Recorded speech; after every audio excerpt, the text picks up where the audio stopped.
Selamat malam para RF listeners, jumpa lagi dengan kami di Rewatch Film. Di kesempatan kali ini kami akan membahas film samurai, yang diadaptasi dari anime dengan judul yang sama. Nah daripada lama-lama lagi, yuk kita mulai rangkum film Rurouni Kenshin. Film ini disutradarai oleh Keiichi Otomo dan dibintangi oleh Takeru Sato dan Emi Takei. Sekedar mengingatkan nih, jangan lupa klik subscribe untuk mendapatkan alur film lainnya. Film berawal di peristiwa peperangan Foshin antara pasukan Tokugawa dengan para pemberontak Isshin Shishi karena perselisihan politik yang cukup panas waktu itu, perang yang sangat mematikan. Lalu kemudian muncul pasukan Shinsengumi dari pihak Tokugawa yang dipimpin oleh Hajime Saito. Di situ terlihat Saito yang juga seorang samurai mencari seseorang yang dia sebut sebagai Hitokiri Batosai atau sang pembantai berdarah dingin. Kemudian terlihat pedang yang berlumuran darah dan dipegang oleh pemuda dengan bekas luka berbentuk X di pipinya. Tatapan pria itu terlihat sangat dingin, kemudian dengan cepat dia menebas semua musuh-musuh yang ada di depannya.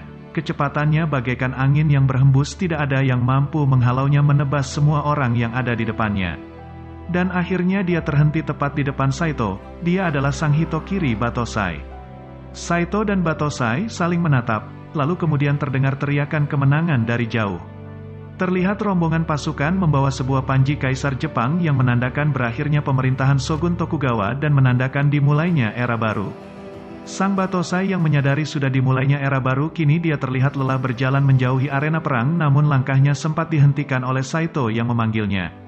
Meskipun perang telah berakhir, Saito masih berniat untuk duel dengan Batosai karena jalan hidup seorang samurai adalah mereka hidup dan mati dengan pedang. Reaksi sang Batosai terlihat biasa saja mendengar tantangan itu, kemudian terlihat sang Batosai menghunuskan pedang ke tanah yang berarti dia sudah lelah. Dia sudah tidak ingin bertarung lagi dan berjalan menjauhi Saito. Lalu malam harinya terlihat salah satu samurai dari perang tadi terbangun di antara tumpukan mayat para samurai yang tewas di peperangan. Dia berjalan sempoyongan dan memegang sebuah pedang yang menancap. Seketika dia merasakan kepedihan yang sangat saat memegang pedang itu. Itu adalah pedang yang telah merenggut ratusan nyawa, pedang yang ditinggalkan sang Batosai si pembantai. 10 tahun berlalu terlihat Admiral Aritomo Yamagata berpidato di depan pasukannya. Semenjak restorasi Meiji, Jepang membuka perdagangan bebas dengan pihak luar negeri, khususnya negara barat. Dia bertekad membuat pemerintahan baru Jepang maju dan berkembang. Kemudian Shin berpindah ke sebuah mansion yang sangat besar. Di dalamnya terdapat seorang saudagar kaya yang bernama Kanryu. Dia memanggil beberapa orang, salah satunya seorang wanita yang bernama Megumi. Kanryu memuji mereka karena sudah membuat jenis opium baru yang sangat adiktif. Kanryu kemudian menyuruh mereka pergi, namun saat Megumi dan satu rekannya akan melewati pintu-pintu langsung ditutup oleh anak buah Kanryu. Di luar ruangan ternyata teman-teman Megumi yang lain dibantai tanpa ampun oleh para pembunuh bayaran Kanryu. Kanryu menyebutkan hanya butuh satu orang untuk membuat opium itu. Kanryu kemudian memilih Megumi dan teman Megumi yang satunya terlihat ketakutan dan kabur melompat dari jendela. Kanryu terdengar akan menyuruh Batosai untuk membereskan orang yang kabur itu. Kemudian setting pindah di jalanan kota Edo, terlihat Batosai berjalan di antara kerumunan dengan antusias. Lalu berpindah di lain tempat terlihat Saito yang kini menjadi anggota kepolisian Edo menyelidiki kasus kematian pria yang semalam kabur dari tempat Kanryu. Ternyata dia adalah anggota polisi yang menyamar. Terdapat kertas di sampingnya yang menandakan kalau ini adalah ulah Batosai si pembantai, namun karena Saito sendiri mantan samurai tahu seluk-beluk sang Batosai, dengan mudah saya itu menyadari kalau itu bukanlah ulah dari Batosai. Kemudian berpindah ke tempat sang Batosai sendiri yang sedang berjalan sambil memegang sate bakso di tangannya. Perhatiannya teralihkan oleh pengumuman tentang teror Batosai si pembantai. Dia sendiri pun merasa kebingungan, lalu di sampingnya muncul seorang wanita yang menodongkan pedang kayu ke arahnya, menyebut dirinya mencari sang Batosai. Sang Batosai itu sendiri mengaku sebagai seorang samurai yang sedang mengembara. Wanita itu bernama Kaoru Kamiya. Kaoru kemudian penasaran dengan pedang yang dibawa pria ini, lalu dia menunjukkan kalau pedang dibawanya memiliki sisi tajam yang terbalik di bagian dalam, berbeda dengan katana pada umumnya. Kaoru kemudian sadar bahwa susah membunuh orang dengan katana seperti itu, pasti bukan orang ini pelakunya. Kemudian Kaoru memberikan kain untuk membersihkan diri dan pergi meninggalkan pria itu. Berpindah di kediaman Kanryu, kini dia didatangi oleh Saito. Saito mencurigai Kanryu adalah dalang pembunuhan terjadi baru-baru ini. Kanryu mencoba menyogok Saito namun ditolak oleh Saito. Kanryu memperlihatkan anak buahnya yang kebanyakan mantan samurai yang tidak mempunyai tujuan di era Meiji saat ini. Kanryu memperlakukan mereka seperti binatang. Meskipun Saito itu sudah curiga, namun dia tidak mempunyai bukti, jadi Saito tidak bisa menangkap Kanryu. Kanryu pun masuk ke dalam mansionnya. Di dalam Kanryu dikabari kalau Megumi menghilang. Dia panik. Kanryu takut bisnis haramnya terbongkar. Dia pun memerintahkan salah satu anak buahnya, Jin-ei, untuk mencari Megumi. Jin-ei ini adalah orang yang di awal film tadi terbangun dan mengambil pedang Batosai. Ternyata orang yang selama ini melakukan pembunuhan dengan atas nama Batosai adalah Jin-ei ini. Lalu berpindah ke tempat Megumi. Ternyata Megumi saat ini sedang ada di kantor polisi mencari perlindungan. Namun kemudian terdengar teriakan kekacauan dari luar. Itu adalah ulah Jin-ei. Dia mencari Megumi. Dia membantai para anggota polisi satu persatu. Megumi pun ketakutan dan berlari mencari tempat persembunyian. Megumi kabur dari tempat itu dengan menjebol jendela. Di tempat lain, Kaoru sedang di perjalanan menuju arah pulang. Di sana, dia melihat hal yang aneh. Di atas jembatan penyeberangan, seorang anggota polisi tewas dengan luka pedang. Di belakangnya muncul Jin-ei. Kaoru mengenali Jin-ei dari lembar pengumuman sebagai seorang Batosai. Dia menantang Jin-ei dengan pedang kayunya. Jin-ei pun turun dan dengan mudah mampu menjatuhkan wanita itu. Saat Jin-ei akan mengayunkan pedang ke arah Kaoru, tiba-tiba muncul Batosai asli dan menyelamatkan Kaoru. Dengan cepat Jin-ei menyadari kalau pria ini adalah Batosai si pembantai yang asli. Batosai asli kemudian mengajak Kaoru untuk lari. Kaoru mengarahkan Batosai ke dojo miliknya yang bernama Kamiya Kashihanryo. Kaoru menjelaskan tadinya tempat itu ramai, namun semenjak orang yang mengaku bernama Batosai melakukan pembunuhan berantai, tempat itu kemudian menjadi sepi. Sang Batosai asli memahami perasaan Kaoru dan kemudian beranjak pergi meninggalkannya. Keesokan harinya Kaoru terlihat sedang bersih-bersih ditemani murid satu-satunya yang bernama Yahiko. Dojo milik Kaoru didatangi oleh segerombolan preman, bermaksud membeli dojo itu, namun para preman itu bertindak tidak sopan dan merusak fasilitas yang ada. Saat sedang kacau, dari belakang datang sang Batosai dan menghajar para preman itu satu persatu. Mereka pun bertumbangan. Dengan kecepatan yang dimilikinya, dia mampu menghajar para preman itu sekaligus. Batosai menjelaskan aliran pedang sang Batosai sendiri adalah Hiten Mitsurugi Ryu. Aliran itu mampu bertarung dengan orang banyak sekaligus. Semua orang di situ termasuk Kaoru sadar kalau pria yang menolongnya adalah sang Batosai asli yang sebenarnya. Kemudian datang rombongan polisi memeriksa keadaan sang Batosai asli, mengaku kalau dirinya lah yang melakukan kekacauan ini dan tidak ada hubungannya dengan dojo milik Kaoru. Lalu polisi pun membawa sang Batosai. Kaoru kemudian menghentikan langkah sang Batosai. Kau ingin tahu nama asli sang Batosai? Sang Batosai pun menjawab namanya adalah Kenshin Himura. Polisi kemudian membawa Kenshin ke dalam penjara. Tak lama kemudian Saito menemui Kenshin di dalam penjara. Dia mengajak Kenshin ke suatu tempat. Saito mengajak Kenshin menemui Admiral Yamagata, sang petinggi militer. Yamagata sudah mencari Kenshin selama 10 tahun terakhir. Jadi Kenshin ini dulunya adalah pembunuh berdarah dingin yang mengabdi kepada Kaisar Jepang, memperjuangkan era baru yang dulu dikuasai oleh para shogun. Lalu Saito menunjukkan permasalahan yang sedang dihadapi negara, yaitu banyak beredarnya opium di kalangan masyarakat. Saito menyebut kalau perdagangan opium ini mengancam kedaulatan negara. Yamagata meminta bantuan Kenshin dengan imbalan jabatan di kemiliteran Jepang. Kenshin pun menolaknya karena sudah tidak ingin membunuh lagi. Saito memeriksa pedang Kenshin yang aneh dengan bagian yang tajam di sisi baliknya. Saito menguji Kenshin, mempertanyakan apakah bisa melindungi orang lain tanpa membunuh. Mereka berdua bertarung dan terluka terkena pedangnya sendiri. Yamagata akhirnya menghormati keputusan Kenshin yang sudah tidak ingin membunuh orang lagi. Kenshin pun dibebaskan. Di tempat lain, Megumi yang lari ketakutan di tengah derasnya hujan di perjalanan bertemu dengan Yahiko, murid Kaoru satu-satunya. Kembali lagi di depan penjara kepolisian, Kenshin dijemput oleh Kaoru. Awalnya Kenshin menolak untuk ikut dengan Kaoru karena masa lalunya sebagai pembunuh bayaran. Namun Kaoru mengetahui niatan Kenshin untuk menghapus dalam-dalam masa lalunya. Kaoru tidak mempermasalahkan masa lalu Kenshin yang gelap. Kenshin kemudian bersedia berjalan mengikuti Kaoru. Sesampainya di dojo, Kaoru memperkenalkan Yahiko, satu-satunya murid di dojo miliknya, kepada Kenshin. Kenshin mulai sekarang akan tinggal di dojo itu. Lalu tiba-tiba muncul wanita cantik dari dalam kamar mandi. Dia adalah Megumi. Yahiko ternyata membawa Megumi ke dojo itu. Kaoru terlihat kaget. Megumi dengan genit berkenalan dengan Kenshin. Terlihat raut wajah cemburu di wajah Kaoru. Kaoru kemudian memberikan Kenshin baju ganti sepeninggalan ayahnya. Kenshin merasakan hal yang berbeda di dojo itu, dia merasa diterima seperti berada di rumah. Hari berikutnya Kaoru mengajak Yaiku, Megumi dan Kenshin untuk makan malam di rumah makan sebagai rasa terima kasihnya kepada Kenshin yang telah menyelamatkannya. Kemudian datangkan Kanryu, terlihat sedang mencari seseorang saat melihat Kenshin. Kanryu langsung menghampirinya. Dia mencoba mempekerjakan Kenshin sebagai anak buahnya dengan imbalan uang yang sangat banyak. Kenshin menolaknya mentah-mentah membuatkan Kanryu kesal. Lalu datang seorang pria yang bernama Sanosuke Sagara. Dia mengatakan bisa mengalahkan sang Batosai dan dia menginginkan uang itu. Sanosuke kemudian menantang Kenshin untuk bertarung. Kenshin bersedia dan mengajaknya bertarung di luar. Sanosuke memperlihatkan pedang besar miliknya yang bernama Zanbato. Di dalam pertarungan terlihat Kenshin dengan mudah menghindari serangan demi serangan yang dilontarkan Sanosuke.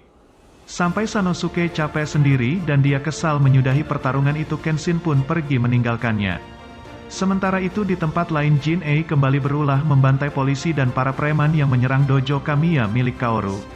Siang harinya Kenshin dan Kaoru melihat tempat pembantaian itu. Kenshin ditemui oleh Saito. Saito mengatakan seharusnya Kenshin membunuh para preman yang mengacuhkan dojo itu sebelumnya. Jadi pihak kepolisian tidak akan ada korban seperti saat ini. Kenshin melihat seorang wanita yang menangis di samping jasad seorang polisi yang dikasihinya. Kenshin teringat masa lalunya saat dia berumur belasan tahun. Dia sudah bekerja kepada pemerintah menjadi pembunuh bayaran demi kejayaan era baru. Kenshin membunuh dengan harapan semua rakyat hidup damai dengan adanya era baru nantinya. Kenshin ditugaskan membunuh beberapa orang samurai sekaligus dia menyerang mereka di jalan. Dengan mudah Kenshin melumpuhkan mereka.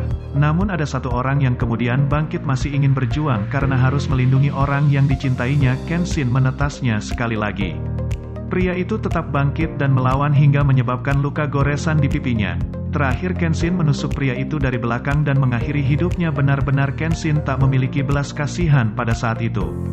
Siang harinya di tempat yang sama terjadi hujan lebat. Kenshin melihat seorang wanita menangis di samping mayat pria yang semalam dibunuhnya. Hal inilah yang membuat Kenshin berniat tidak ingin membunuh lagi setelah era baru Jepang sudah dimulai nantinya. Malam harinya di kediaman Kanryu terlihat dia membuka paket yang berisi senjata berat otomatis. Kanryu berniat menjual optimumnya ke seluruh daratan Jepang dengan cara menyogok para koruptor di pemerintahan menukarnya dengan persenjataan. Di tempat lain Jin-ei mulai terobsesi ingin bertarung dengan Kenshin. Keesokan harinya saat Megumi memetik tanaman dan mengambil air dia ditemui salah satu anak buah Kanryu yang bernama Jane. Jane memperingatkan akan terjadi hal yang mengerikan kalau Megumi tidak kembali menjadi pembuat opium di sisi Kanryu. Tak lama kemudian saat Kaoru dan Kenshin sedang memasak terjadi keributan di luar. Banyak orang berbondong-bondong membawa kerabat mereka yang terlihat sakit. Megumi kemudian memeriksa air di tempat itu. Benar saja ada yang tidak beres. Semakin banyak lagi orang datang ke dojo milik Kaoru meminta pertolongan. Termasuk Sanosuke membawa kerabatnya yang sakit. Tidak ada dokter di sekitar situ membuat mereka tak tahu harus meminta tolong kepada siapa. Megumi mengatakan mereka keracunan rodentisida. Megumi dengan kemampuannya menyuruh Kenshin dan Sanosuke membeli bahan-bahan obat sesuai petunjuknya. Dan meminta kaum memanggil tabib dari kota sebelah untuk membantunya. Mereka semua berjuang menolong orang-orang yang keracunan. Saat mereka istirahat Kenshin menemui Megumi yang sedang duduk di pinggir sungai. Kenshin bertanya asal-usul Megumi. Ternyata keluarga Megumi adalah keluarga dokter yang terhormat sepanjang generasi. Namun saat perang di Pulau Izu, hampir semua anggota keluarga Megumi terbunuh, menyisakan seorang anak perempuan yang selamat. Megumi kemudian bertanya asal-usul luka di pipi Kenshin. Kenshin pun menjawab satu goresan berasal dari samurai muda yang dia bunuh dan goresan lainnya berasal dari istri samurai muda yang telah dia bunuh itu. Kemudian Megumi menjelaskan dirinya sebatang kara terpaksa bekerja untuk Kanryu membuat opium untuk tetap bertahan hidup. Malam harinya Kenshin memikirkan ulah Kanryu yang sudah kelewatan batas. Sanosuke mengetahui niatan Kenshin dan berniat membantunya menyerang kediaman Kanryu. Ditambah-tambah ternyata Megumi pergi kembali menemui Kanryu. Kenshin dan Sanosuke kemudian bergegas menyusul Megumi. Di tempat Kanryu, Megumi sudah sampai di sana saat Kanryu mendekat menemuinya. Ternyata Megumi membawa belati dan berniat membunuh Kanryu. Namun aksi Megumi ini bisa dihentikan oleh anak buah Kanryu. Megumi pun terjatuh. Kemudian di luar terdengar keributan. Itu adalah Kenshin dan Sanosuke yang menerobos masuk ke markas Kanryu. Mereka berdua bertarung dengan ratusan anak buah Kanryu. Kanryu dari atas melemparkan uang, dia akan memberikan imbalan yang besar bagi siapapun yang mampu membunuh Kenshin, namun tidak ada yang mampu menghalangi langkah Kenshin dan Sanosuke. Kenshin pun mampu melumpuhkan mereka semua dengan mudah. Kenshin dan Sanosuke pun memasuki markas Kanryu di lantai dasar. Mereka dihadang oleh salah satu anak buah Kanryu yang bernama Inui Banjin dengan kemampuan bertarung tangan kosong miliknya. Sanosuke kemudian melawan Inui 1 lawan 1, sama-sama bertarung menggunakan tangan kosong. Kenshin lalu melanjutkan perjalanan ke lantai 2 bangunan itu. Di lantai 2 Kenshin dihadang oleh Jane. Saat Jane membuka topengnya terlihat bekas luka di wajahnya. Kenshin dan Jane pun bertarung. Di lain tempat terlihat Inui adalah musuh yang sepadan bagi Sanosuke, sedangkan Jane menyerang Kenshin dengan senjatanya. Mereka berdua bertarung dengan sengit. Jane mempertanyakan niatan Kenshin untuk tidak membunuh lagi. Kenshin menunjukkan pedang miliknya dengan mata tajam terbalik yang merupakan perwujudan sumpahnya untuk tidak membunuh lagi. Dengan susah payah, akhirnya Sanosuke bisa mengalahkan Inui, dan Kenshin dengan usaha yang tidak mudah berhasil mengalahkan Jane, membuatnya lumpuh tanpa membunuhnya. Mereka pun melanjutkan perjalanan. Saat akan memasuki sebuah ruangan, terlihat Kanryu menembakkan senapan mesin miliknya, lalu datang Saito di tempat itu untuk membantu. Setelah mengetahui kelemahan senjata milik Kanryu, Kenshin dan Sanosuke kemudian mengalihkan Kanryu. Saat perhatiannya teralihkan, Saito kemudian muncul dan membantu melumpuhkan Kanryu. Saito kemudian menangkap Kanryu. Kenshin dan Sanosuke akhirnya dapat menemui Megumi dan menyelamatkannya. Namun bahaya berpindah, ternyata Kaoru diculik oleh Jin-Ei. Jin-Ei memancing Kenshin untuk bertarung dengannya. Sesaat kemudian datanglah Kenshin ke tempat persembunyian Jin-Ei seperti dugaannya. Kenshin terlihat sangat marah, emosi menyelimuti jiwanya. Tidak seperti biasanya, kali ini Kenshin langsung menghunuskan pedangnya. Jin-Ei sangat terobsesi untuk bertarung dengan sang Batosai. Terjadi pertarungan yang sangat sengit. Kenshin sempat tertusuk pedang Jin-Ei, benar-benar pertarungan pedang tingkat tinggi. Kenshin sempat kewalahan menghadapi Jin-Ei. Jin-Ei kemudian menggunakan teknik Sen no Ippo, kemampuan seperti hipnotis, kepada Kaoru. Jin-Ei mengatakan dengan kemampuannya itu dia melumpuhkan paru-paru Kaoru. Kaoru hanya akan bertahan hidup 2 menit saja. Untuk menghilangkan jurus itu, Kenshin harus membunuh Jin-Ei. Hal itu membuat Kenshin sangat marah. Dia kembali bertarung dengan Jin-Ei.